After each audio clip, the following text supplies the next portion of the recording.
So, oop, That was me. I turned on the recording. no problem. That helps. I just had to click that message away. Okay. Okay, if you can see all of my screen, my slides, excellent. So good evening, everybody, and thank you very much for letting me come here and speak today. Um, I do want to start with a quick question, and you can just pop in your information into the chat. I'm assuming that everyone here is already a project manager or an aspiring project manager, but if you could just let me know in the chat, have you had any experience working with change management or are a certified change manager as well?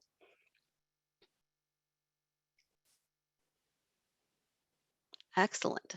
I see some yeses and some prosi. Excellent.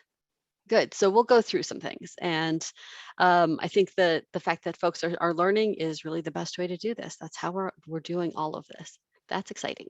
So for those of you who do have experiences to share, feel free to jump in through the chat. And definitely, if I'm keeping an eye, or it sounds like Andy's going to be keeping a much better eye, please absolutely jump in with questions or experiences to share as we go along. Today, we're going to cover, let's see if this will work. There we go, part one, which is getting started, and I'll share the agenda in just a moment. So before we dive in, just a little bit about me. My first experience with project management was over 30 years ago in theater, and I started off as a stage manager, which I'm not sure if you're familiar at all with the theater world, but it is very much a form of project management with a deadline that was probably advertised weeks, if not months, before I got hired. And the curtain was going to go up at 8 o'clock opening night. The team better be ready. And I didn't realize it at the time, but it really set the stage for a lot of my understanding of technical project management, where you have really creative teams who are possibly very emotionally invested and tools and systems that are occasionally leading edge and more often really, really, really outdated. I'm sure everyone here is only working with top-notch, brand new technology, but that has not always been the case for me. And where nobody ever wants to move a date. So I know with COVID and everything that happened within the pandemic, we all learned that emergencies happen and we can shift dates and we can cancel events and we can adjust. But also, as I'm sure you all well know, a project manager saying, oh, gee, the team just isn't ready does not constitute an emergency. So you want to make sure that you're keeping things moving. Change management on the other side came a little bit later. A couple of jobs ago, I was managing a massive program at a previous company that was a 3-year effort that was comprising 3 separate parts. And I'm blinking in and out of existence with my background. Sorry about that. The first part was to consolidate all of the e-commerce sites, a brand new platform, new technology. The second part was a brand new marketing site and a CRM implementation that went along with it. And the third part was, let's just throw in an agile transformation while we're going and change how we're working mid-flight, basically, on this program. No one was owning the OCM or organizational change management efforts that went along with this really massive transformation. So along with being the program manager, I took on the change management efforts as well. And I hated every single day of it for at least a month. I would like to say it was shorter, but realistically, it was somewhere around maybe the 3-month mark that I had an epiphany. And this was completely groundbreaking for me at the time. Turned out to be completely obvious for a lot of other people in the industry. And that was that project management and change management really go hand in hand. Whether you're taking on one of the roles and working with a partner or both roles and you're trying to wear both hats, the two disciplines really fit together very well. So yes, I'm here to talk about synergy. Sorry for buzzwording everybody. Um, but the goal of all of this is so that you don't have to spend that time having the same epiphany that I did. And instead, you will have all new epiphanies, I'm sure, and hopefully share them as well at sessions like this. I'm sure Joe and Andy would love to have more speakers come in and volunteer and ultimately help us advance both of those disciplines. So now I'm with Progressive Insurance, and I just realized today, I realized this last week, today is my 9-month versary there. So I'm pretty new to Progressive, and I'm an IT manager, as probably several of my colleagues are who are on the call here. And I focus on change management. And I do use a lot of what I'm sharing today and that expertise in my role, but this is not Progressive content. This is Julia content that I'm sharing with all of you, just to be really clear on that delineation. I do have my PMP, the project management credential, I'm sure you're all super familiar with. And I also have my CCMP, which is the change management credential that is the equivalent. So it's for a certified change management professional. And I'm also certified in ProScience change management. I saw a few people in the chat also certified with ProScience change management methodology, which is ADKAR, which some of you also may be familiar with. And I know we had an icebreaker. I'm not going to push an icebreaker on anybody, but if you do jump in with a question or a comment, please just share also a snippet about your role or your experience so we could continue to grow from each other, but also so we have a little bit of context for what your question may be. Okay, I'm going to dive into the agenda. Oh, excellent. The slides switched when I needed them to. Great. So our objectives today. I'm going to talk a little bit about project management and change management organizational models and how those two models fit together. I'm also going to take a side-by-side look at the project and change management process groups. And then we're going to get started. And this is going to involve activities from the vision through evaluation, formulating a strategy, and then initiation. Some of which will sound familiar to some of which will sound familiar to all. And I'm just going to show how those pieces fit together. Before we dive in, are there any questions? I don't see any in the chat. Anything? Okay, let's dive in then to some organizational models. Project management and change management are often at odds. They do work well together, but a lot of the concern and potential for strain is that they are have conflicting priorities. And I see a question. Yes, I believe the slide deck will be available, but I'm sure Joe and Andy can answer that more clearly. But they asked me for it, so I believe it's going to get sent out to everyone. So project management is the is the use of any specific knowledge, skills, tools, techniques to deliver something of value. You're delivering a thing, a process, a tool, an implementation. Change management is the people side, and that's using specific knowledge and skills and tools to deliver and sustain adoption of that thing of value. So change management is really about that sustained change in behavior that indicates that the thing of value you delivered for the project has worked and has really permeated the culture, the organization, the processes. So I know those of you who mentioned ProSci calls this the technical side, which needs to be designed and then developed and delivered. And then the people side for change, which has to be embraced or engaged with and then adopted and used. So change management, or OCM, organizational change management, I'll probably use those terms a little bit interchangeably throughout today. That includes communication, training, other engagement activities. We're not getting into a ton of detail on all of the nitty gritty of how to do change management. This is really going to focus more on that in the interconnectivity between the two, but I will absolutely share more as we get into the process groups. And also I'm always happy to answer questions and share examples. So there are a few ways that we're going to look at for the two disciplines to coexist when they're part of the same project or initiative. And we're going to look at a few models. Speaking of ProSci, I do want to show a little bit there. I like their model as a starting point. ProSci, for those unaware, developed ADKAR, which you may have heard about, and that's one of the leading models for change management.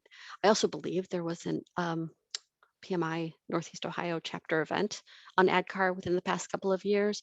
So again, not going into the detail of the model, but I want to look at how it aligns and sets the stage for alignment with other project management and change management models. The screen we're showing now, this is a visual that's pulled from the article. Anything I reference is always referenced at the bottom of the slides, and those links should carry over when the slides are shared.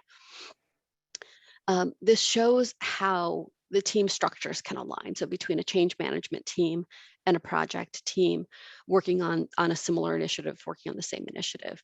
And you can see within structure A that change management is really part of the project team.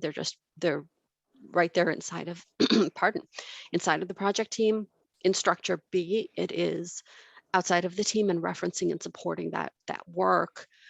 Structure C has some representation within the project team and then also support from elsewhere, externally, maybe other programs, other teams throughout the company. And structure D is that it's all one team. I want to take this into sort of extrapolate what then it looks like for the relationships potentially between project managers and change managers, which is really what we're here to focus on. So the first is that you can see the change manager is working under the project manager. So in this scenario, a project manager would really be working would be leading the overall initiative. And within that, you would have a change manager leading a change work stream, just like you might have a technical lead, a development lead, an architecture lead, a QA lead, whoever else. And they're all kind of under this umbrella of a project manager. In the second model in the middle, you can see a project manager and a change manager working together. They collaborate as peers from separate organizations. And then in the third model, they're the same person. So this would be if you're wearing both hats. Based on experience, research, from my own experiences, as well as from change managers, project managers that I've coached or mentored or worked with, the second two scenarios are really the most common. And for PMs, like most of this group, those are also probably the most challenging scenarios to work with. Either you have to manage a relationship of equals, which is always tough because you're likely to both have equivalent experience in your respective fields, and you may have different and potentially conflicting priorities. And we'll talk a little bit about priorities as well. The other reason it can be challenging is you have all of the responsibilities. You have both roles. You have to wear two hats and keep two views in mind, which is always a little bit of a challenge. Excuse me. Any questions so far? Need to keep my beverage close. Julia, I have one. Yeah. I'm trying to understand on this. Is this talking about like organizational reporting structures, or is this talking about the structure of a project? This would be the structure of a project. So reporting, not really reflected here because there are, it's pretty common for a change management organization or set of individuals to sit within a project management office or within HR. Those are sort of usually the two biggest buckets, but this is really focused on specifically initiatives because regardless of where your official reporting is, this is how you would come together for working for that sponsor or leadership team based on whatever initiative you're assigned to. Okay, I'm trying to figure out, maybe I'm getting a little bit ahead here, but I'm trying to figure out why would you ever have a situation where there's a project manager and change manager operating independent from each other? I'm not sure. Oh, you mean the middle scenario? That's what I interpret the middle one to be, yeah. No, the middle scenario, they're not really operating independently. They're both on the same project and taking on the two parallel sets of responsibilities and priorities. And it's one of the most common methods I've seen, actually. Is there a scenario that you prefer or that you've worked with? I guess my past experience has been that there's someone managing the project and there's a change management team that it's a component of it. So, you know, the first model and the third model, I can see fitting that. I'm just trying to, you know, understand. I guess I haven't run into the situation where there's two people that are peers running a project together. Okay. Yeah, the most of where I see that is where there's a large change element that goes along with the technology. So for example, and most of my past at this point is within an IT space of some sort. So for example, if you're rolling out something that is fairly out of the box. Well, we all know that that doesn't mean that you're not, that you don't need to still have a lot of detail within getting that implementation complete. So when you're implementing something large like an ERP system, SAP, something huge, and then the change management of that is really a completely separate, but ideally coordinated and collaborated effort for all of the training that might go along with that, and for some to support potentially HR needs for team realignments and very intricate communication and scheduling. That's where often you're more likely to get a little bit of that peer and peer working together, just with the size. If it's a project that's very technology heavy and your change efforts are fairly minimal, maybe a little bit of training, a little bit of communication just for awareness, chances are it's more what you described, that either the project manager would just wear that hat and pull in communication or training resources as needed, or that change would be part of that work, would be just a work stream, just like QA might be a lead who's handling all of testing, and you have your developers and whatever else. Typically, it's in those larger organizations with more enterprise-wide kind of programs where I see the split of pairs of equals. Does that help? Okay, thanks. Okay, and I'm not saying any of these are right or wrong or good or bad. It's just really what I've run across. My answer, honestly, for what's right and wrong and good and bad is almost always going to be it depends, because it's so dependent on the program. Any other questions? I see a little bit in the chat. Yes, you do have a question in the chat from Michael. Okay. So I can it's read it if you'd like. sure. It says, related to the discussion, does the nature of the something of value delivered tend to affect the type of organization model that's adopted? Example, if there is something of value delivered is a piece of, if the something of value to be delivered is a piece of hardware, it might affect this. Possibly. It's more likely to be the impact of the thing. And I know something of value is such a broad term because project managers are in all kinds of projects all over the place in any department, and anything can really be a project, any major change, including the minor ones. So it's really more about the size of the thing and the impact. So if it's hardware, and for example, if you're talking about you're spinning up new servers and there's a lot of work going on in the infrastructure space, you might need less change management if the only people who really need to know about it are the infrastructure folks, who are the ones who have been requesting the budget and they're doing the work. You probably don't need a lot of change management, because the same 15, 30, even 100 people who are involved with the program making this change, setting up servers, getting all of the networking and all of that working, they might be the only ones who need to know, and everyone else gets a quick update saying, we're experiencing a planned, planned maintenance or planned outage from 2 a.m. to 4 a.m. and here's what to do if you have questions, and that's it. So absolutely the nature of it might impact, but more likely what you're looking at is the ripple effect that would really impact the size and the model for how you work. Does that answer the question? Was that Michael? That was Michael. Okay. Okay. I think it does. There's probably more nuances to the question, but Okay. And if there's specific scenarios, we can absolutely talk about those as well. Okay, for now, I'm going to move on to the next model. And you will see that all of these are really similar. But and I think I referenced this later as well. One of the main precepts of effective communication is seeing something about 7 to 9 times in 3 to 5 different ways. So we're just going to get a couple of other models for you to look through. And also I want to cover sort of the gamut of change and project management perspectives on all of this. So far what we're looking at is really ProSci, which is neither standard, but it is a very common framework that we've been that's through a lot of organizations. So I wanted to make sure that they get that their model is expressed. And then let me see here. Can I click? Yes, it's letting me through. Okay. So there's a couple of other ways, as I mentioned, to look at this organizational structure.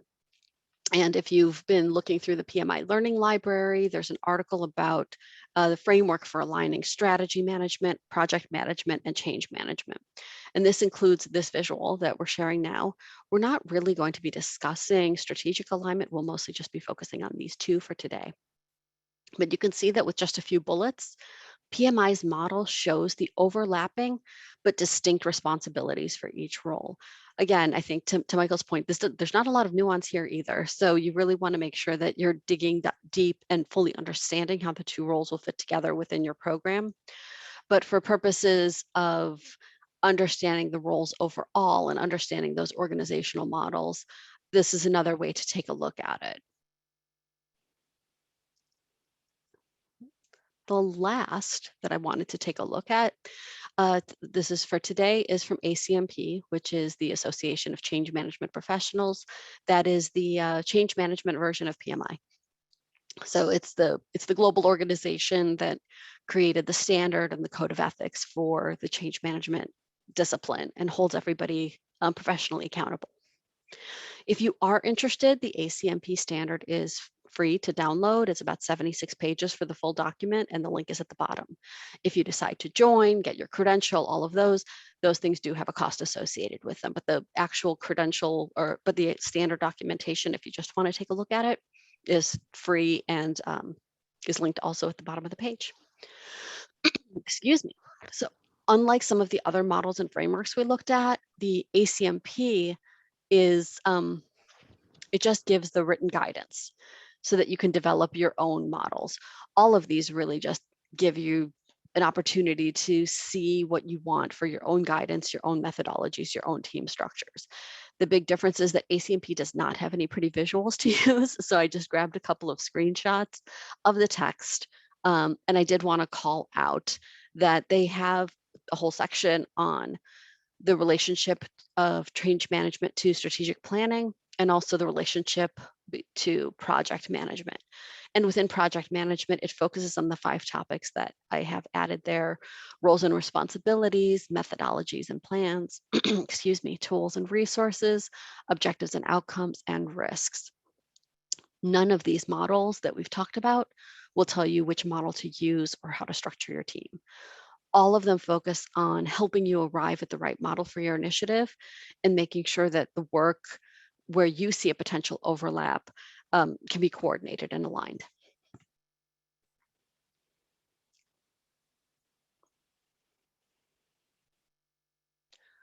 Excuse me. So you can see there's been a lot of different ways for those two disciplines to interact, but the basics really come down to 3 key elements. The first, talk about it early. This is when governance is still being established, when you are working with your leadership team and your sponsors, when you're working on a RACI during your up to your initial overall planning.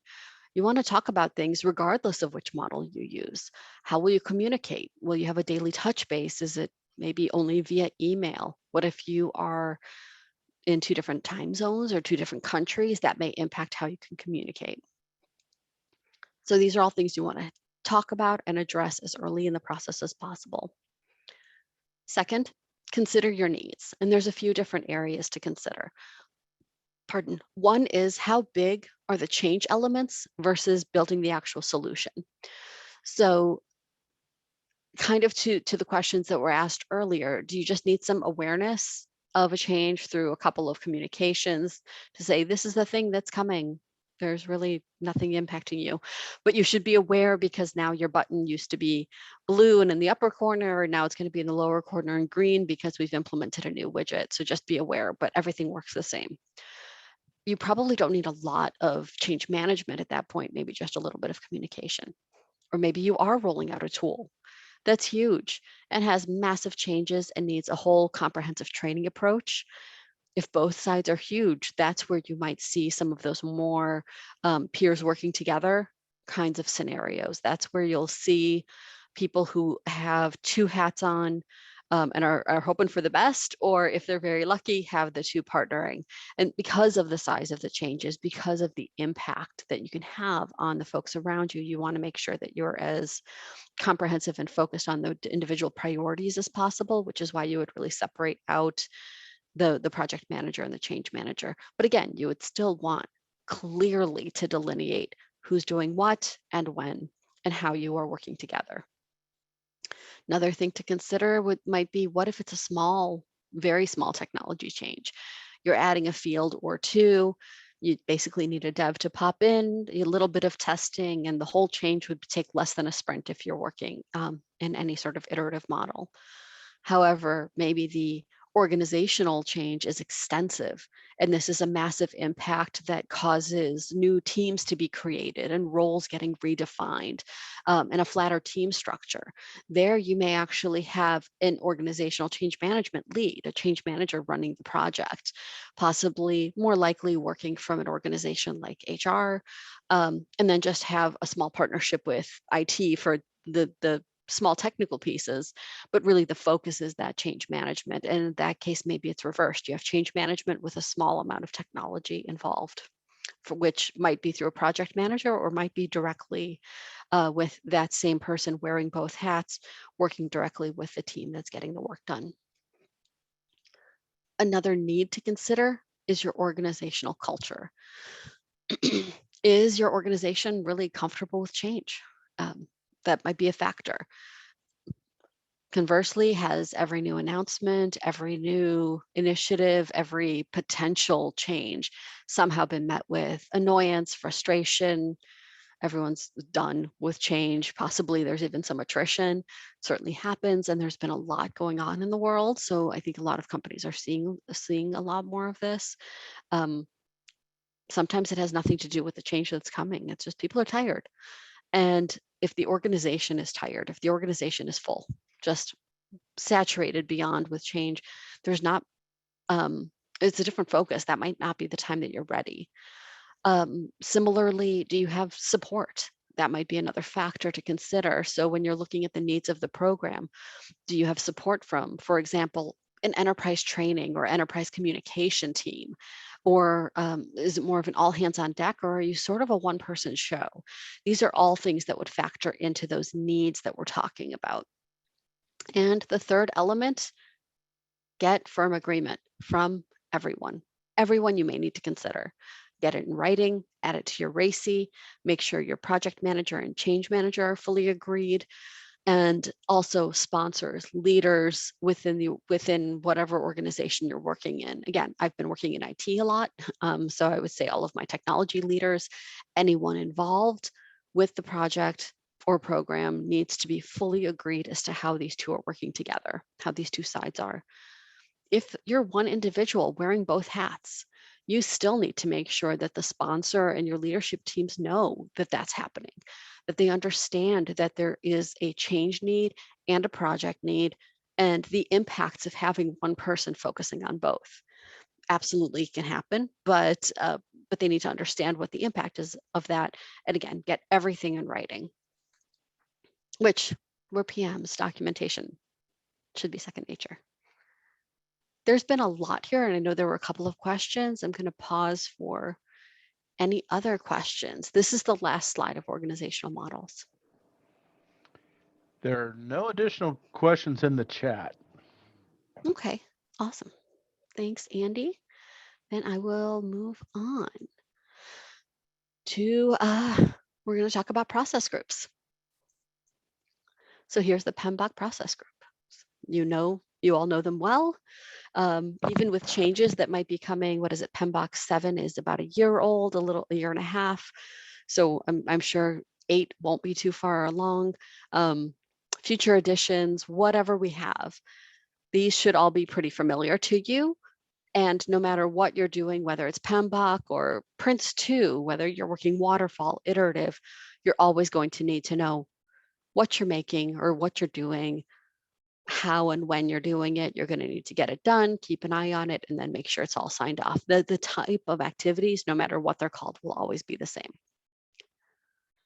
So here are the change management process groups. This is, again, as defined by ACMP. So this is from the standard, not one of the frameworks in particular. Pretty similar, pretty familiar.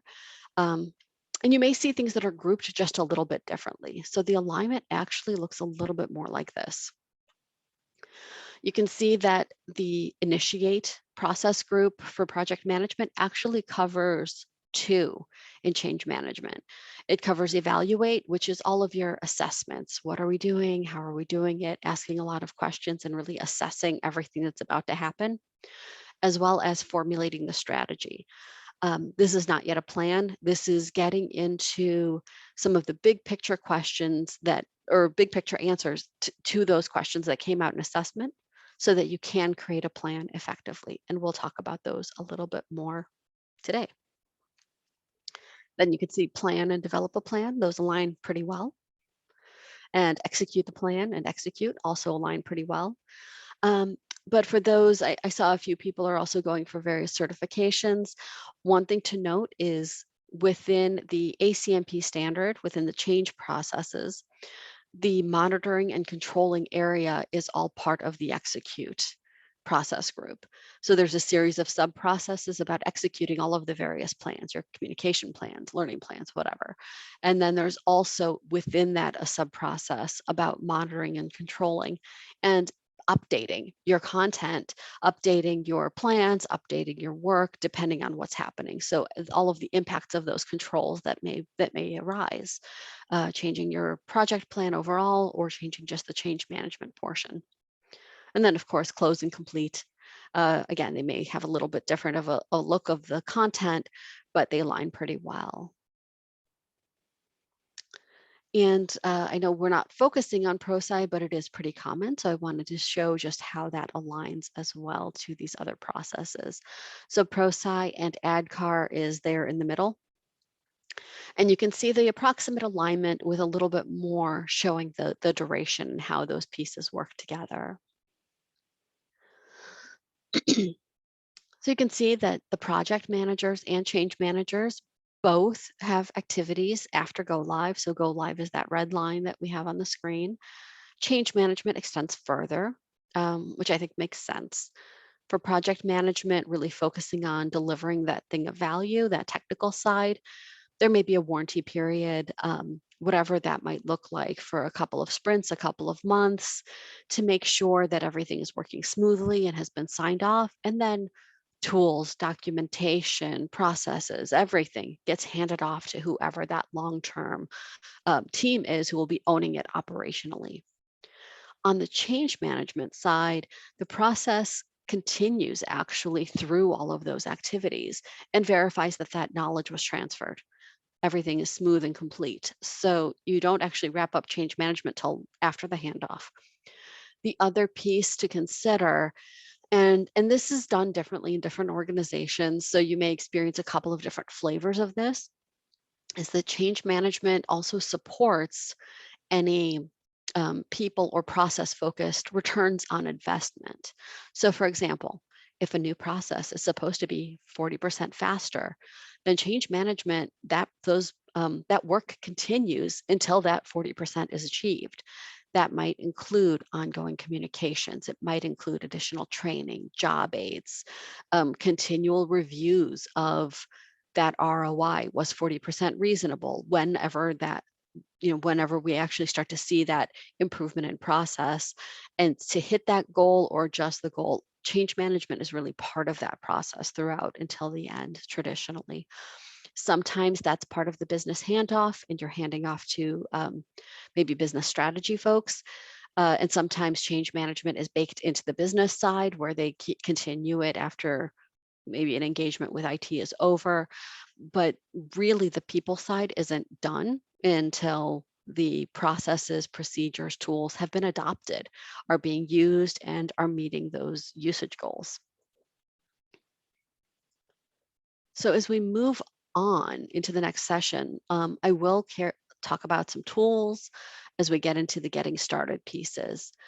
There will also be a little bit more in terms of templates and tools and things like that. Mostly in January, we'll just see a little bit of deliverables and things like that today. but I want to pause again for any questions or experiences that you may have that align or completely don't align with what I'm sharing here. I just asked the same thing in the chat, and no questions yet. Okay. Okay. As things get into a little bit more of the detail, stop me. And again, I can answer questions, come up with scenarios, whatever it takes. Okay. And as you can see, I do talk too much, so I will definitely keep going for into the next section. So we're going to talk a little bit about the getting started activities. This is the last portion and probably the most detailed because I do want to get into a little bit of scenario work here. But this is the last session for today, and then we'll pick up everything else in January. So I know we just looked at this slide. So for the discussion today, we're really going to focus on vision, which is not even represented here, but we'll talk about that a little bit. Evaluation, formulating strategy, and initiation, which is also known as this. We're looking at the beginning. That's as far as we're getting today. As we saw a couple of slides ago, the change management process groups of evaluate and formulate strategy align with PMI's initiate process group. Oh, thank you. And people think this is spot on. Great. So if we're all wrong and you're having completely different information, please do share that as well so we can all learn together. So again, as we saw, this all aligned so far with initiate, right? You can see it also aligns to ProSci's prepare approach process. And I faded out the ProSci stuff. It's a little more transparent because again, we're not going to talk about it in detail, just like we're not going to talk about waterfall or Scrum or Kanban. But I want to make sure that we're not ignoring it because ADKAR is such a familiar name within change management. So many of you may have experienced, encountered it, just to show how it all fits together because it is such a common methodology. And there's a ton of materials out there for you and other sessions, and I'm probably in the Northeast Ohio chapter library as well at this point. Lots of sessions on all of this, and there can be more. So for now, I'm just really going to focus on this first section, and talking about initiation and then the evaluation and formulating strategy. And I'm calling that the getting started activities because all of those are just the ways that we kind of kick everything off for our programs. Here they are. Honestly, I wanted to play with icons, and that is entirely where a lot of this slide came from. But I do want to just highlight that we will dive into each, some of them more than others. And I'm also not recommending that we all change to another methodology. I'm not advocating that we create yet a whole new joint methodology. This is really just to show that alignment between project and change management and how they'll fit together to minimize confusion, minimize overlap, and ideally have a successful collaboration. But you will hear me using all of these terms, and I separate them out for illustration purposes, but we'll see how they come together. Okay, we're going to dive in. Let's start with vision. I'm a big fan of the ACMP standards definition of vision, which is the description of the future state. That's it. Where are we going? What's it going to look like when we get there? It's just that high level goal of why are we doing this? We're not, as I mentioned, going to spend a ton of time here, mainly because for most projects, this is decided before a project manager or a change manager are staffed, whether they're hired or resourced from within an organization. The vision from the program, from this project, comes out with maybe your demand or work request processes, strategic prioritization, things like that. I do, however, want a vision for us to talk about. So we're going to the moon. This is our project. We, the Northeast Ohio chapter of project management, are going to launch ourselves. And there may be some troubles along the way as we go, but this is going to be the example I use throughout. So hopefully you're really comfortable with this idea that we're all about to be strapped into a spaceship that we probably built ourselves and launched. Honestly, I know it's a totally cheesy example, but a couple of jobs ago on a large initiative, I had a the director leading the initiative would use a rocket to the moon as an analogy for how we were going to operate, because you can create a perfect rocket and know that the exact trajectory of where the moon is going to be, and you can launch and you can make sure it gets there, but it doesn't account for anything like a solar flare, asteroid, or space junk, whatever. So he always went back to the fact that when we build this ship, we have to have thrusters or boosters to be able to get us back on course. So we're on our way to the moon, we're on our way, and we get hit by something. Oh no, okay, we have a thruster to get ourselves back and aligned and going the right direction. That really stuck with me. It's not at all because I secretly believe the moon really is made of cheese. It's really just about this analogy, but we also needed a mission to work from as an example. So this is where we're going. Excuse me. So in the description of our vision, who decided that we're going to the moon other than, well, in this case, me? It's typically people who lead divisions, who manage budgets. It's entirely possible that a project management office lead or a change management office lead was involved with the initial prioritization discussions, to talk about business value, to talk about estimations and staffing and things like that.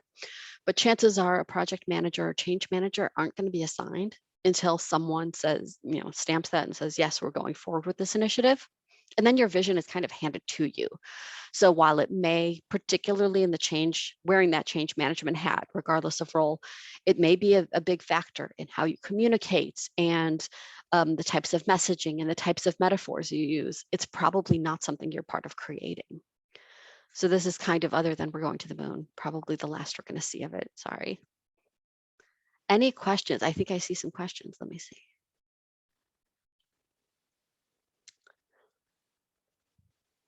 So Lisa shared that this is an ideal state, but was not occurring in this case until much later. Let's see, I was just in a meeting yesterday asking a lot of what I would consider fundamental questions that the team had not thought of, yet you've already initiated pilots and scheduled enterprise rollouts. Yes, this is exactly the case very often. And all we can say is we can be as prepared as we can. We can give advice, and then we can do the best at our roles to make it happen. Again, I mentioned I've had a lot of experience within theater, and everything was sold long before I got there. I actually had a show go live where we had to change all of the blocking, which is where the actors move, so that nobody touched a wall, leaned on a wall, or directly touched a door, because all the paint was still wet. We had finished probably about 45 minutes before the curtain went up. So we had to remind everybody to not screw up their costumes. These things happen. Hopefully they're not happening to you a lot.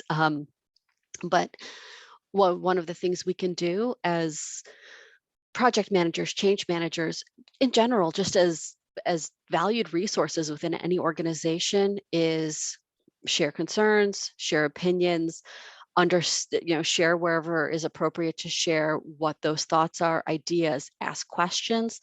And then whenever the decision is made, we align and we do our very best to make it happen. That's what we can do.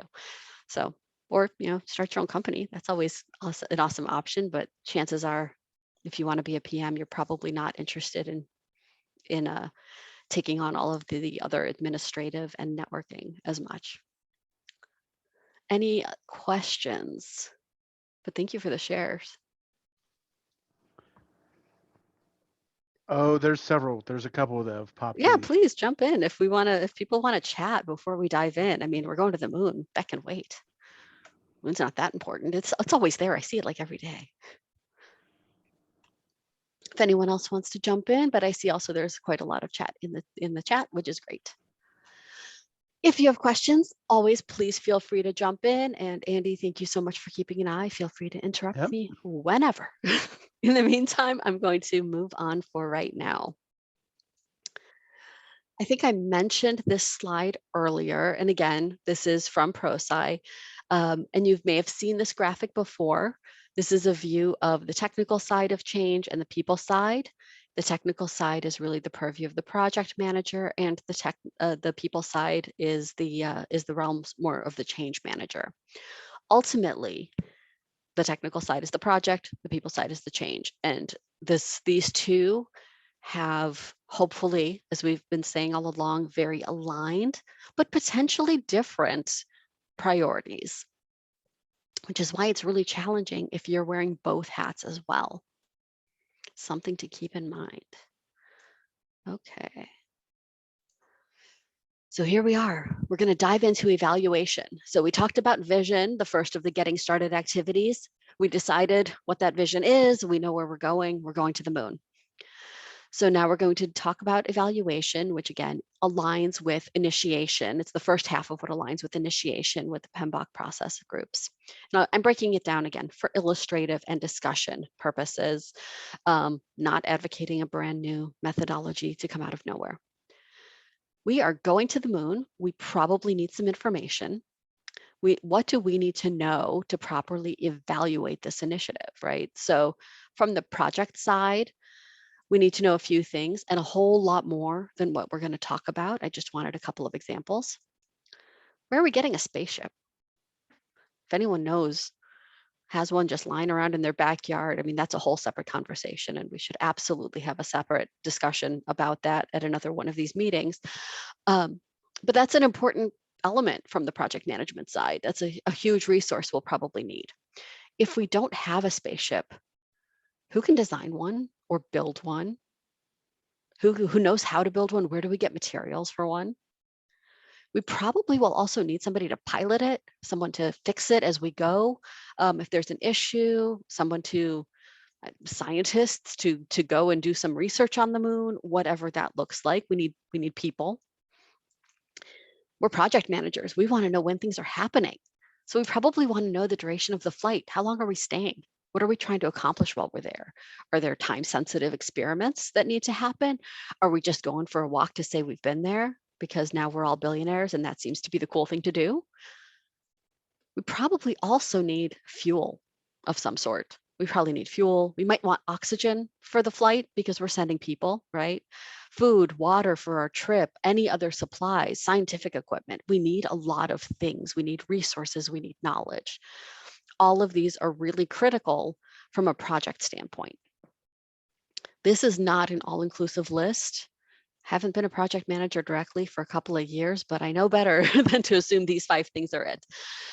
But this is, at least for our purposes, for illustration, it shows the types of things, the types of categories of things that we would need to deliver that thing of value being a trip to the moon.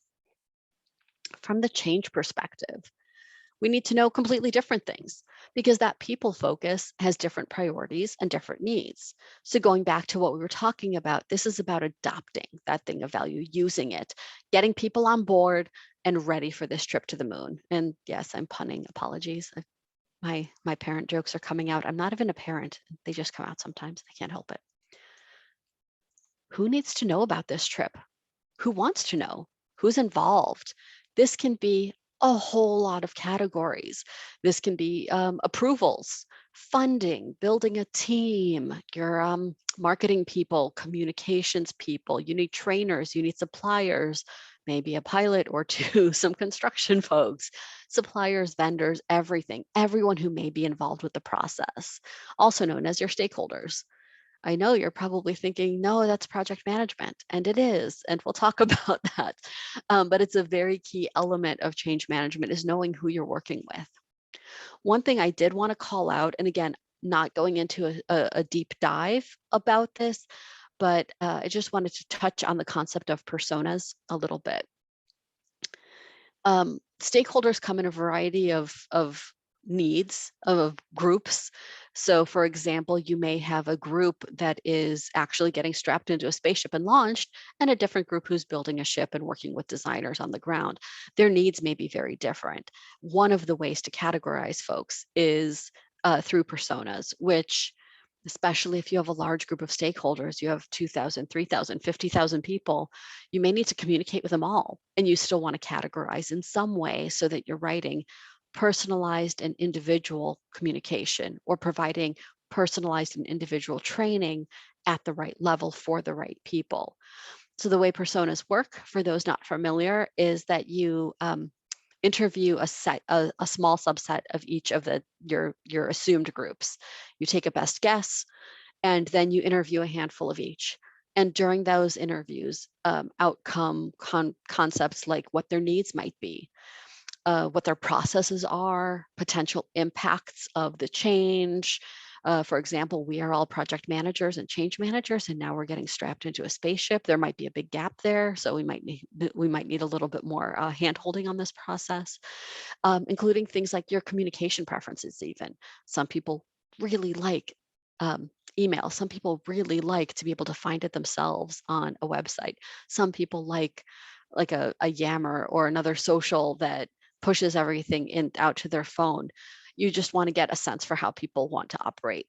Whether you're doing it through a persona, which would then have sort of a fictional consolidated person put out on the front of that to make everything feel a little bit more personalized as you're working with them. Whether you're working with stakeholder groups without personas, it doesn't matter. You still need to identify who needs to know and who wants to know and why do they need to know. Then let's talk about what do they need to know and what do they want to know. All kinds of messaging, whatever messaging you may need. What do you need them not to know? There are things that may need to be kept confidential, and that's okay. Maybe a budget isn't public for whatever reason because it was an anonymous donation for some reason, and there's a contractual, legally binding reason to keep it all on the down low. So you can't share that budget information. But ideally, what you can share is to say, we want to be able to give you as much information as possible. We can't share this piece, and here's why. And that tends to help the situation. So whenever you're getting any information, if somebody can explain why they need to keep something secret or private, it helps to understand that it's not out of spite and it's not because we're just like the power trip. There's a legal reason we can't share. Understanding that why is helpful to most people, and it reduces anxiety around the unknown, which is a huge element of change management. Right? Excuse me, what's next? Probably again, want some teams and some preparation. So do the right people for this trip have the right skill sets? Again, we're project managers.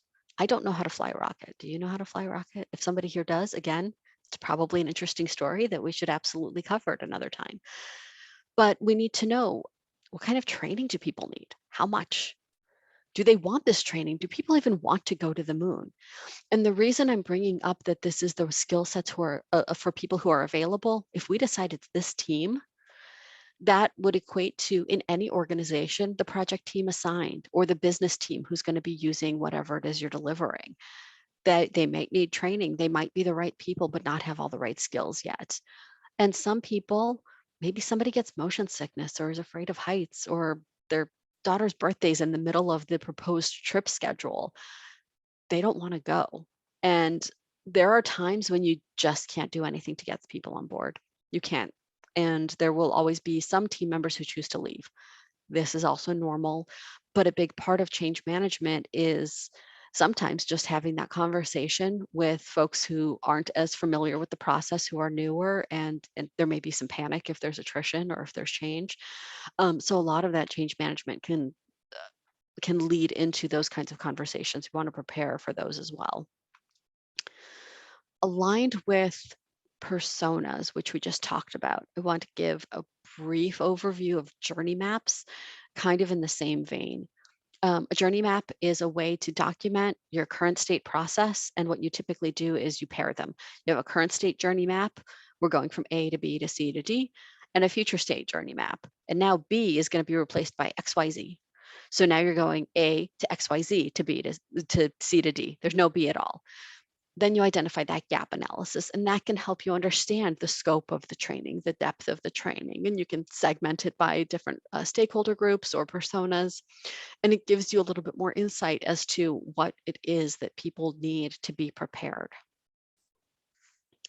Next question. what if the moon really is made of cheese? Is the world really ready to know? And yes, I secretly do believe this, that no matter how many times we've dug and we keep finding rocks and things, like if you roll a baby bell under the fridge and pull it out, it's going to be covered in some stuff. But I think that if we dig deep enough through all of that, there will be cheesy goodness inside. And yes, this is a silly question, but it speaks to your organizational readiness. Is PMI ready for a chapter to launch a ship to the moon? I have no idea. Is your organization ready for this change? There can also be other factors, and I mentioned external readiness as well. So it's both in and out of the company. For example, when you're looking externally, what's the social environment? As I mentioned, billionaires have been launching themselves into space suddenly. This is a thing. Some people are really excited about that. Some people are really against it. Maybe there's a hashtag to the moon. Is that hashtag still available? Is it considered positive or negative? That can impact support, hiring, supplier choices. People look very holistically at who they work with now. It is in our nature to do so, to build community and to find people who are like us. So external factors, economic, social, political, regulatory, they absolutely have an impact. And you want to know if those elements will impact your organizational readiness. Also internal as well, and looking at resources from a project management perspective. That may mean that what if there's two programs who both want to launch? One's going to the moon, one's going to Mars. A PM may be concerned that that leads to a risk that qualified people, necessary materials may cost more or may not be available may not be available at all. I need a drink.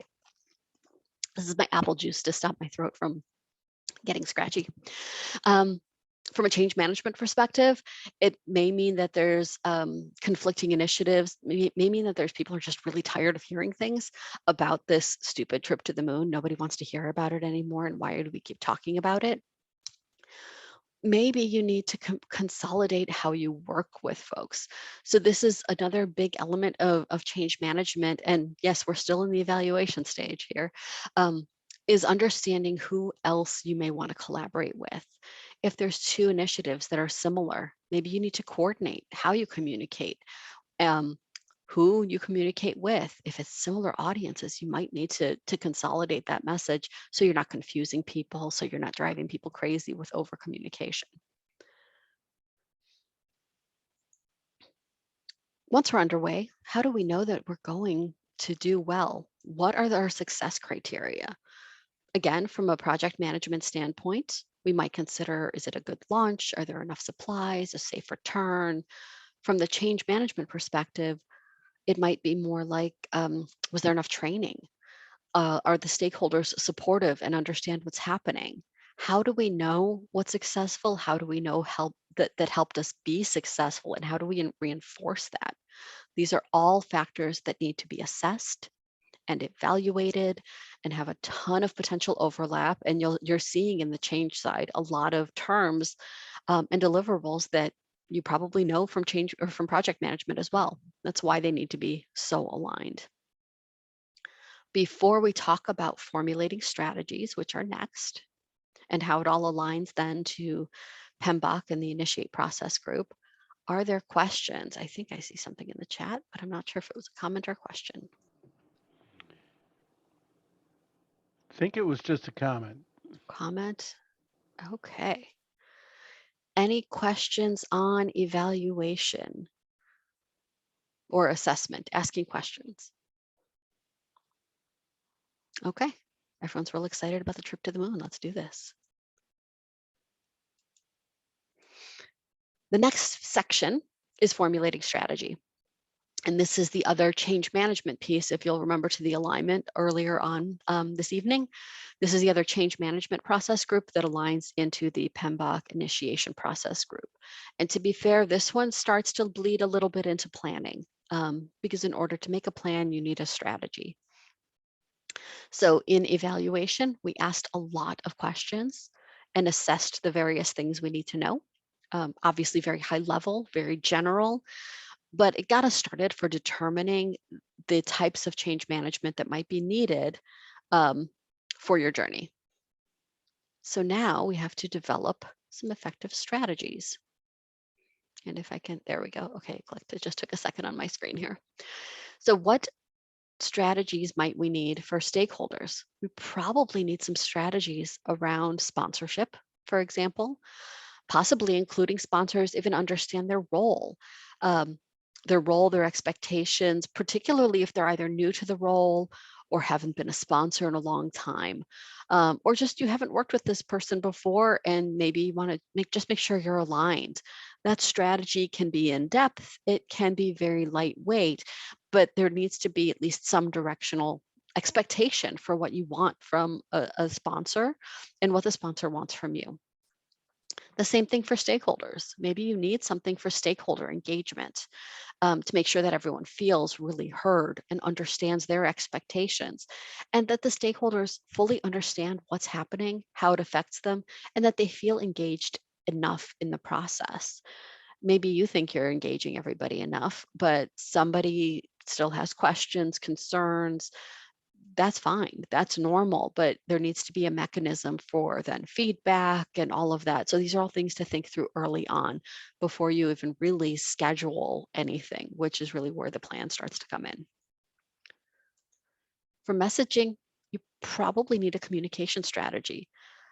You've definitely, as project managers or change managers, worked with communication plans. This is really even a precursor to that. This is some of that background that maybe you've done that in the same document in the past.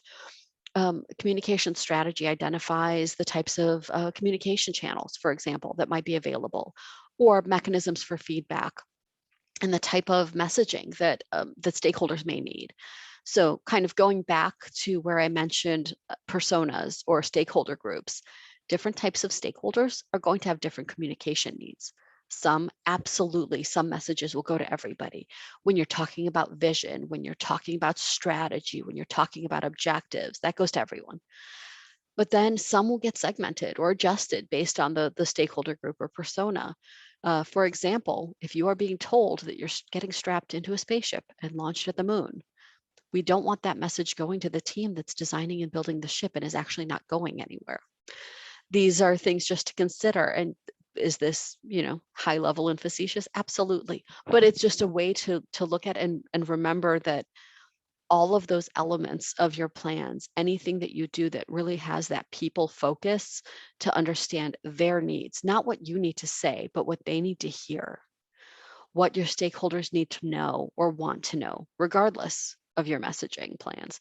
That's all part of the strategy that you need to think through. And that's all really in the change management side. So even if you're thinking you've probably never had official change management experience, if you've had these kinds of discussions, you kind of have had that experience because it really is very aligned. For example, other strategies might be things like something that's often people don't look at is document retention and where you're going to store things that to communicate with vendors. For example, do you want to set up an FTP site or a SharePoint or a Dropbox or however you're going to communicate? Maybe you just want to email huge attachments back and forth, carrier pigeon. It doesn't matter as long as everybody's agreed. But all of those things go into that strategy so that by the time you're planning and really implementing anything, it's all established. You have your pigeons hired, you have your FTP site, you have your Dropbox, everyone has appropriate access, you're set, you're ready to go. All of those kinds of elements are part of that strategy. So it's part of that forethought of what's happening. And again, project manager, change manager, it might be a discussion and a decision to see who takes on these activities, but they're things that you need to consider in the process. We also probably want to know within the communication strategy is who's delivering messages. There might be one person who is the face of what's going on, who is literally going on air, on news, on videos, on TikTok and everywhere to talk about what's happening. That's probably a different person than the person who's handing you a task list at the beginning of each week, so you know what you're accomplishing. All of that might be part of that communication strategy as well. One note about communication, and this is something where I think is really where we get into where it's a little bit different between a project manager and things like status updates and really getting into full two-way communication. Telling is not quite the same as communicating. I can tell you something, but maybe you don't speak the language. Maybe I talk really fast, or I use, which I do, apologies. um, or I use a bunch of acronyms that you don't understand. I've been with my company now, as I said, 9 months, and every day I'm still learning new acronyms. And I'm pretty sure I've got the ones from the first 6 months down, but there's still times when I'm not sure. All of those things, people might tell me things, but the only way to verify that it's really communicating is to verify that I understood it. And the same is going to be true with any communication, to make sure that you know that a communication was absorbed, was understood. One of the basic tendency, sort of the tenets of communication, is that you do need to hear something at least 7 to 9 times in at least 3 to 5 different ways. So for example, within our communication here, where we have our mission leader, our strategist, our visionary, give a town hall, and they talk about the message and the vision and what we're doing and how it aligns with our goals. And everybody attends and we get this message. So that's one way. And then within the next 24 hours, we all get an email that has the slides attached and a link back to that video, and has a little bit more detail, some of the talking points behind the slides, so that we can understand. And so now we've got it for the people who think immediately, who think very fast and sort of upfront in high stress situations, and then an opportunity for people who need to process, more introverted types of thinkers who don't necessarily want to speak up at the moment, but want some more information. That came through in an email. So that's the second way. Then we get maybe our boss, all of our managers get talking points. And we talk about it in a team meeting and get to ask some questions. So that's a third way. And then again, we see another email with additional details, or have an additional virtual call, additional hallway conversations. And all of these ways pile up until really the message has gotten through. And that's really important to how we communicate. Very rarely will somebody just remember something if they see it once and hear it once. And also some people won't remember at all if they see it and really need to hear it, or really need to read it, or need to experience it in some other way. So true communication really needs to cover as many of those of that breadth of experience as possible, because just telling is usually not going to be enough to get across the point. Also with communication, and this is again an area where I have seen in the past some divergence between change management and project management. Communication from a change management perspective is not about what the project or program needs to say. That's coming from the sort of that project management headspace. That's talking about your deployments and your sprint notes and status updates and things like that. These are all critical pieces of information to share, but they're sourced from the needs of the project to sort of the sponsors who are also part of the project, or the key stakeholders. Where you get into other forms of communication that's really more from that change, that people perspective, it's what do people want to know? And it might not be anything you had ever imagined they care about.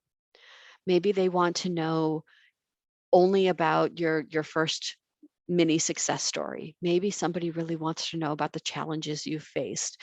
Maybe they want to know how you plan to handle their one little section of the world, because they're really focused on that for whatever reason. That's where their focus is the team they're working with. All of those things are part of that communication strategy that comes from knowing your stakeholders, the types of communication they want, the types of communication they need, and also the bandwidth that you have to provide it, which is why segmentation is so nice. So you're not talking to 10,000 people individually. You're sending out a few emails that resonate though with their audiences. That was a lot on communication. Any questions? That's the other topic I can talk for hours and hours about. So, okay. Nothing in chat as of now. Okay. No one wants to talk to you, Julia. I No, don't know what to tell you. it's because I talk too much. I'm trying to pause and breathe, but really I just get ramped up and then it's a whole thing. So next, strategy for the teams. Let's talk about learning and development. Again, these are not plans. This is a strategy. So this is going back to the journey maps that I mentioned, understanding where are the gaps between what's happening today and what's going to happen in the new world. What new skills do they need? What new access do they need? Workflows, things like that. Before you dive in, you want to make sure people can log into the tools appropriately, right? That's always a big deal. And something that some organizations and some teams always remember up front. Typically what I've seen is when people are really good about remembering that, it's because there's a horror story from not long ago where nobody remembered and suddenly you tried to go live and people, or tried to go into testing and people didn't have access, for example, for UAT. And so time was lost. Almost always, when, at least in my experience, when I've seen teams that are really on top of their access, it's because there's a horror story within the past few years. But all of those things are required to get a message across and to get your learning and development strategy across. So the strategy may include, are we hiring external people? For example, we're rolling out, say, SAP, ERP, whatever, pick one of the systems. Maybe they come with their own baked in like a training program. That's fantastic, but it's a strategy to use that rather than to develop training in-house. It might be an easy choice, it might be a hard choice, but all of those things lead into a strategy. Those elements will tell you a little bit more about how you want to operate going forward. Also then, for example, how do you want to evaluate what you're doing to make sure that the training was effective or learning was effective? These aren't plans, these are objectives, sort of from a place of, we know, for example, that people need, we're going to the moon. Someone needs to learn how to pilot this thing. Someone needs to learn how to build this thing. Maybe there's some education, some training. Maybe there's a need to get some physical hands-on experience. And now we're talking about renting a flight simulator. Maybe there's physical fitness involved to make sure that you are healthy and that all of your systems are nicely in balance so you don't get queasy. These are all things that are part of that preparation. So depending on what you're doing, this is all part of the strategy. Are we going to hire a doctor to give everybody a physical? Are we going to just take everyone's word for it that they never get car sick and it'll be fine? However we want to do it, those are strategic decisions. We do have one question for you. Yeah. Someone is asking, can you share or show an example of a journey map? I don't have any in here because I was not doing that kind of a deep dive, but I can absolutely send one later this week and share a couple. I don't think I have one handy right now that's not proprietarily somebody else's, but I can Okay. absolutely whip something up. Yep. If we can do that, maybe Joe can fold it in with what he sends out later on with the slides for this. So that sounds like a plan. Yeah, happy to, no problem. Okay, any other questions? Okay. Readiness for organizational or external readiness. How might we get the organization ready? Another key element of an organizational, like of a readiness strategy, and this is one that I had not considered until I think at my last job where I had this epiphany, is one of the things you can do is you can certainly ask, you can survey, you can get a lot of feedback of if the organization is ready. But determining if you even want to ask is actually a strategy as well. There are going to be initiatives, programs where it doesn't matter if the program, if the company's ready, if the organization is ready. Something regulatory is going on, something legal is going on, something security-wise is going on. You're making the change. You don't have a choice, and that is a conscientious strategy to say we're not asking, we're just telling.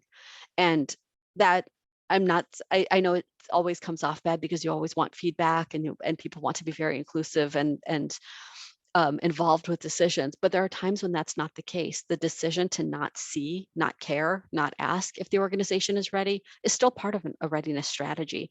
You're just saying, we're going to do this regardless. And then maybe there's aftercare involved instead, a way to work through the process saying, we know we had to spring this on you. Thank you for how well you involved, and here were successes. And now that that emergency has happened, here's why, whatever. Now here's what we're going to do to help get ready for the next time. And that may be an approach, but again, it is absolutely still part of a readiness strategy to choose to not make anybody ready and to just go. This is also in readiness discussions is where you hear a lot about change saturation and change fatigue. So these factors are just if there's a lot of change, if everyone's really tired, everything's going on, there's too much. In the last, 5, 6, 7 years, we constantly are hearing about climate change, and for much longer. In the case of climate change, we've been hearing about it, regardless of which side you believe, you've been hearing it a lot for years. Ever since, I know the 2016 election was very divisive. And again, whether you were happy or sad about it, we heard a lot about it, and it was divisive, and there was a lot of anxiety one way or the other, because either you lost and you were upset, or you won and you felt attacked, or whatever. There's a lot of drama. So now the environment, the whole world is causing us stress. The political scene is causing us stress. Then we throw in a pandemic. Now you're changing how you work. Your kids are at home. Nobody knows how school is going to work. You can't go grocery shopping. You have to wear a mask all the time, and you just lost it and you left it in your other coat. You can't go into the post office. Now your home life is a pile of stress and change, and one thing after another. And now work is saying, oh, we're gonna, and you don't even want to listen, because you're like, seriously? Again, another thing. It doesn't matter if that thing is amazing. We are going to change how you work. I'm pretty excited that every company decided to figure out how to allow us all to work from home. That's fantastic. There was definitely a time in my life, a day when I was told, we have to get everybody home and you have to be online and you have to teach them all how to set everything up within, the next 48 hours. I didn't care. I was just angry that I had to do it. It didn't matter that I wasn't going to have to drive for a while. It was just one thing too many. It happens. So all of those elements, also within an organization, there's going to be so much that just piles up. There's change at an enterprise level, and then there's change within your department, and maybe a change within your direct team, and somebody left or got a job in some other team. All of these things pile up. So change management, a big element of that is addressing change saturation or change fatigue. Really, they're kind of two sides of the same coin. Again, though, just like with any other organizational readiness, it might be the strategic decision might be to say, we don't care, we're doing it anyway. But it is a thoughtful, decided strategy. So that's just something to keep in mind. And it might very well be the right strategy. Again, it sounds bad when everyone's going through change saturation, kind of fatigue symptoms, and you're seeing all of that and you're throwing something else on them. It might still be the right thing. That doesn't make it negative. But it does absolutely add some challenges, just things that the change manager has to consider. And going back to some of those earlier questions about when you would have a model where a change manager and a project manager are working from separate groups and together, this would be another key element of that, because the project manager is focusing on getting the thing done, and the change manager is really focusing on, frankly, the repercussions of the decision to say, we don't care if the organization's ready, we don't care if everyone's tired, we have to do it anyway.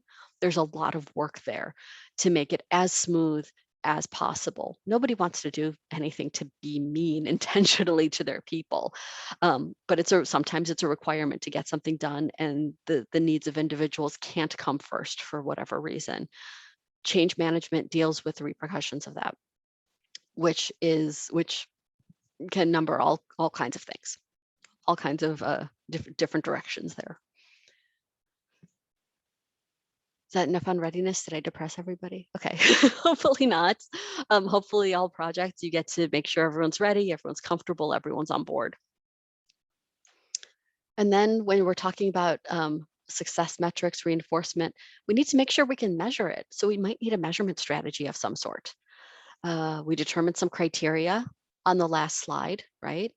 So now in the strategy, we determine who makes these calls, who decides what is the right time. Did we launch on time?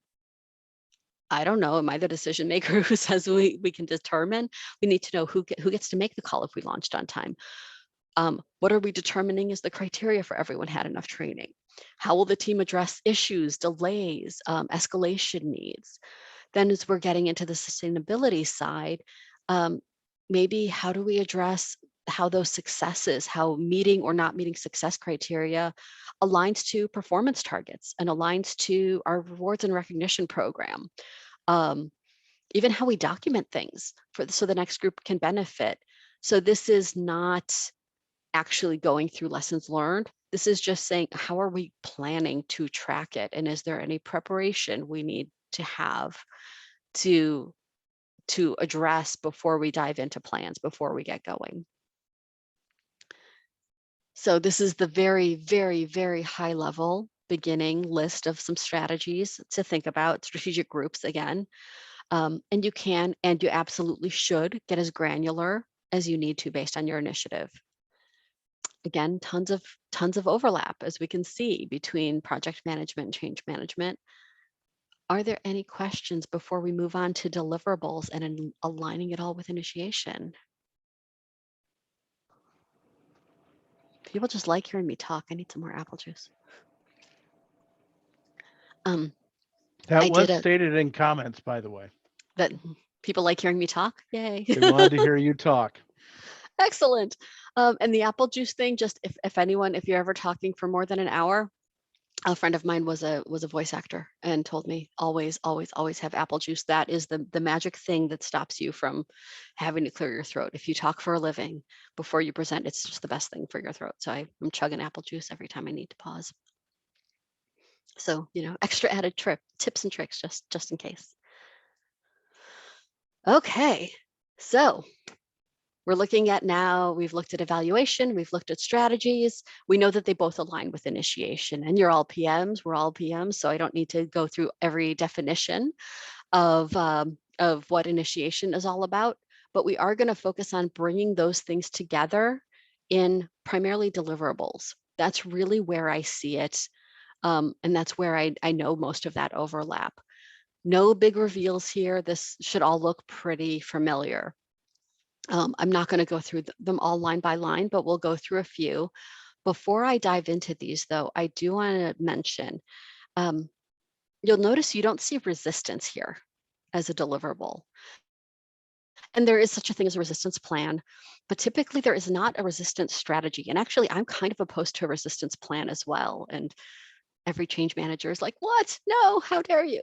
I'm a big believer. My personal preference is to address resistance in a lot of these different deliverables, starting at the evaluation and strategy area. I consider resistance and resistors, I guess, as a couple of potential stakeholder groups. So you may have resistance planning or resistance strategizing or resistance evaluation as part of your stakeholder analysis. It's part of your communication plan, learning plan, risk plan, maybe your sustainability plan to stop things from reverting to old behavior. And the reason I'm not a big believer is because there's a couple of main sources of resistance. One is that they don't understand. Some people just don't understand, and it's very legitimate. And you might say, oh, they're just not paying attention. No, the onus is always on us as the change manager or as the project manager. They don't understand. We didn't do a good enough job yet of explaining it. So that's one set of resistance, right? Is I have no idea what's happening, so I'm just choosing to ignore it because I don't get it yet. I don't know what's in it for me. I don't know why we're doing this. I don't get it. And that can be resolved through communication. That can be resolved through individual interviews, through other change management engagement activities. There's a lot of ways. The other main bucket of resistance that I've seen is there's a legitimate concern. And people don't like hearing that because, of course, in our planning, which just to remind everyone, we haven't officially planned yet here. This is strategizing. We're still getting started. But But of course, in our planning, in all of our discussions, we completely thought of everything. There's no possible way we missed it until some resistor comes up and says, I built this tool as my first project 25 years ago when I started at this company. And I know that this isn't going to work. And the first thought definitely for me and probably for many of you is, yeah, right, we thought about that. You just don't want to lose your baby. But maybe they're right. Maybe it's not going to work. Or maybe they are just afraid of losing their baby, and that's valid too. And that's really important to consider that that's valid too.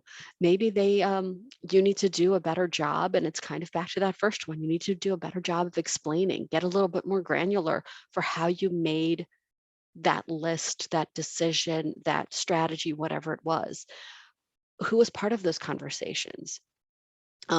And ideally, in a perfect world where hindsight is 2020 and you can always make all the right decisions for all future projects, that person who built that tool as their first project 25 years ago is probably one of the people you talk to in the beginning, which also helps mitigate resistance. But those are typically the two main types of resistance that I see: is they don't know enough, you haven't convinced them yet, or there's a legitimate concern. There will be people on a case-by-case basis who just resist. They don't want to. Why? I don't know. I just don't want to. And you can't solve every single problem, but what you can do is make a plan, have some conversations with them. And remember, in order to have a plan, we haven't even gotten to planning. Planning's in January. First, you need to identify your resistance through evaluation, through strategy. We are not doing awesome on time because I talk too much. So I'm going to jump through quite a few of these, but again, you'll get this list. And for all of them, all of these deliverables and any other deliverable, the key is really look at it from a couple of perspectives. Look at it from what you need for the thing you're delivering, and then from the people who are going to need to adopt and use the thing. A couple of them that I really want to focus on though, one is goals, is your objectives and success criteria. I think it's the third one down. You may have two different sets of success criteria. So for example, a project manager perspective, your thing of value is a flight to the moon. So taking off during a particular launch window may be really key. That is the key priority to your technical side. Maybe the change side prioritizes getting delayed instead to ensure that everyone has enough simulated flights and can handle the flight conditions without being sick. Are both important? Yes. Which one is more important? That depends. It depends on what you've determined in these strategy discussions. Whose call is it?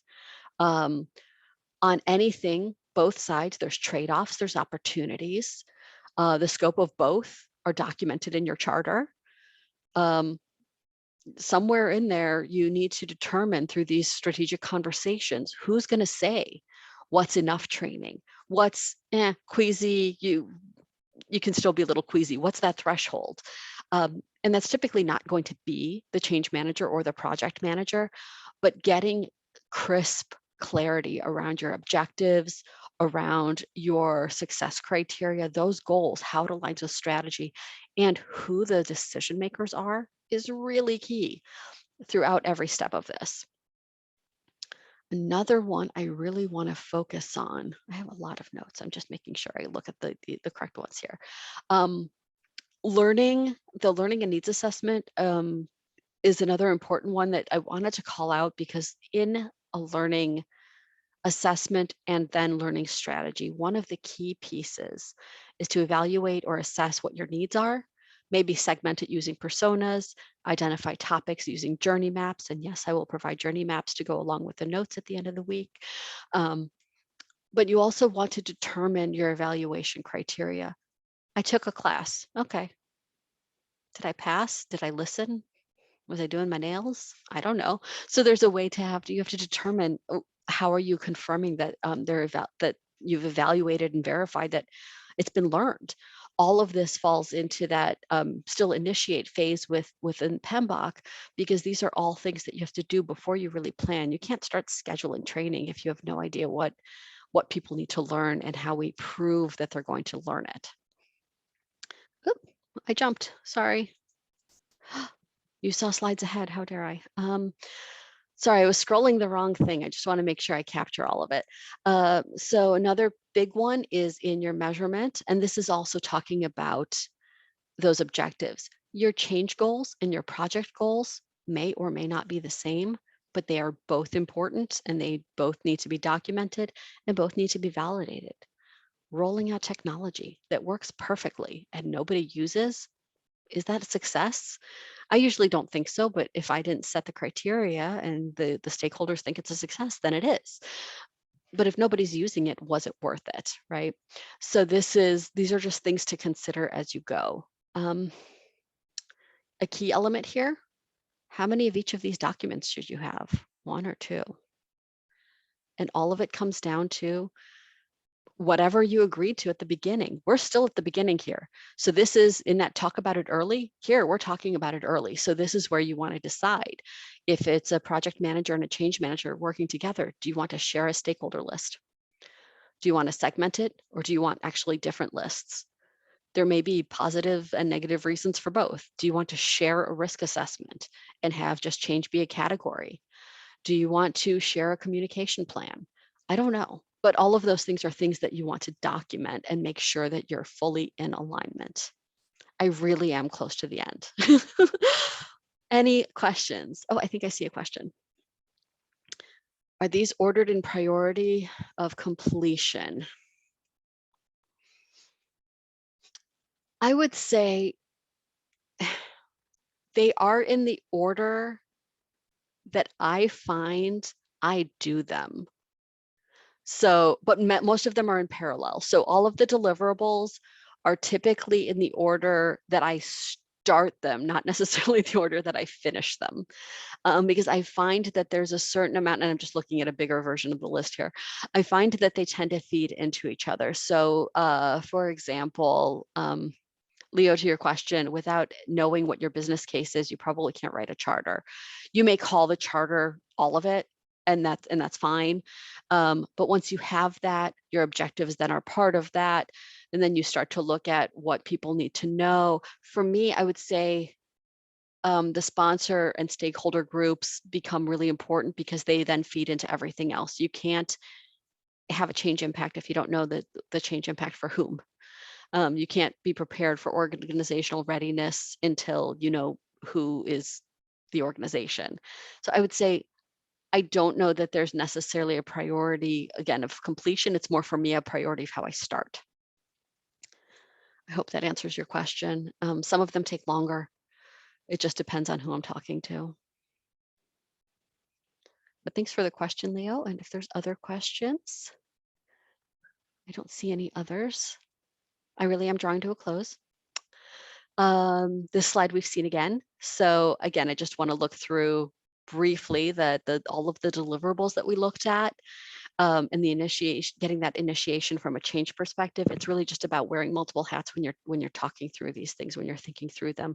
All of these getting started activities, you're always going to focus on how they align to both the thing of value and the adoption of the thing of value, and getting that all determined, signed off, all of that early. Everything we've talked about is early. Just remember, we haven't even done the project yet.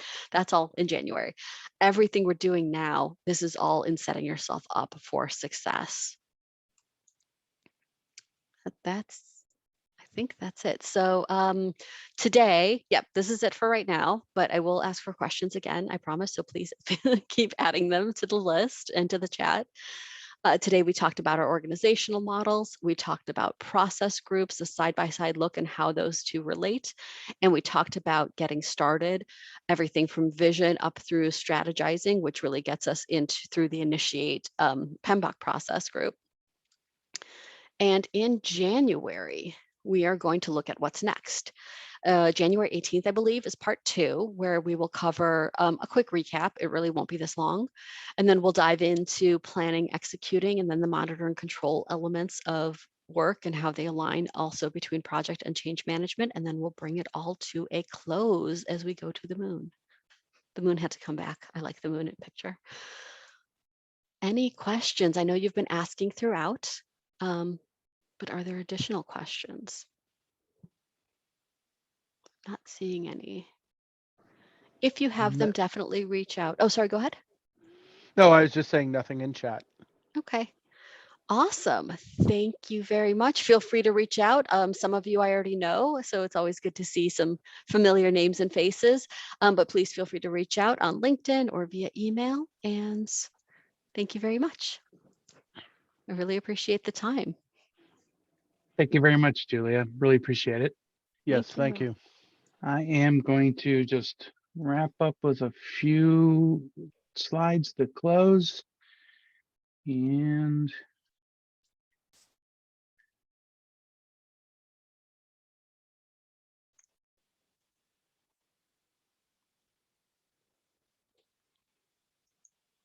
all right. So there was a question in the chat about the slides. So I will be emailing. We are recording this meeting, so I'm going to post this recording on our YouTube channel. A copy of these slides merged in with the chapter slides will be emailed out. I'm hoping this weekend to you all, along with the PDU claim code. But for those of you that have a PMI credential and want to report your own PDUs, you may. That's the title. The most important thing right there is that PDU claim code. That is C048A95MYY. So you can take a picture of that or just wait for my email this weekend. And it's 1.5 PDU's business acumen. And as there's lots of other ways to get PDUs, that's what the slide's all about. We've got PMI has a couple podcasts. Philosophy Teach has a really great podcast too, projectmanagement.com. And obviously PMI chapter events, our chapter events, we've got 1 or 2 per month. Great way to get to know other people and, and get some really good education. Starting in March, we're going to resume our hybrid format for meetings. So they'll be virtual and in person. So you could say, or depending on who you are, you can either come in person or join via Zoom. We'll be starting that in March, hopefully after all the winter storms are over. I want to thank you again, Julia. Great presentation. Really appreciate it. We're looking forward to your next part 2 in January. And if anybody has any questions, you can email them to me at memberservices@pmineo.org. And I want to thank everyone for participating and joining us tonight. Thank you. All right. Have a good evening, everyone. Thanks, everyone. Thank you, Andy and Joe. Thank you very much. Thank you.